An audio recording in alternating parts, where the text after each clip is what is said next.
Hi friends, குவைத்தை பற்றி ஒரு குட்டி ஸ்டோரி பார்க்கலாமா? ஃபாரின் லைஃப்பை செலக்ட் பண்ணுற எல்லா பேச்சுலர்ஸுமே ஒரு என்ஜாய்மெண்ட்டையும் ப்ளஸ் நம்ம நல்லா ஏர்ன் பண்ணலான்றத மைண்ட் செட்டாக வச்சு தான் நம்ம செலக்ட் பண்ணுவோம். என்ன தான் பேச்சுலர்ஸ் உமனாக இருந்தாலும் மென்னாக இருந்தாலும் சரி, நம்ம இங்கே வந்து நம்ம லைஃப்பை பயங்கரமாக என்ஜாய் பண்ணி நம்ம ரொம்ப ஜாலியாக இருக்க போகிறோன்ற மைண்ட் செட் இருக்கும்.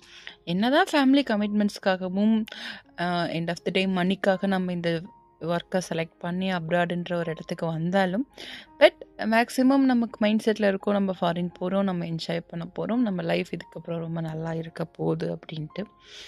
பட் நம்ம நினைக்கிற அளவுக்கு லைஃப் என்ஜாய்மெண்ட்டாகவும் ரொம்ப ஹாப்பியாகவும் போகுமான்னு கேட்டால் கிடையாது. 50-50 தான். என்ன தான் நம்ம ஒர்க் பண்ணுற இடம் நமக்கு செட் ஆகி நம்ம கொலிக் நம்ம கூட நல்லா செட் ஆனாலும் நம்ம லைஃப் ரொம்ப ஜாலியாக போகுமான்னு கேட்டால் இல்லை. பிகாஸ் ஆஃப் ஒரு 6 மந்த்துக்கு அப்புறம் நமக்கு தோணும், என்னடா நம்ம பண்ணதே வந்துட்டுருக்கோம், செஞ்சதே செஞ்சுட்டு இருக்கோம் அப்படின்ட்டு. ஸோ லைஃப் ரொம்ப நார்மலாக தான் போகும். நெக்ஸ்ட் பார்ட்டில் பார்க்கலாம்.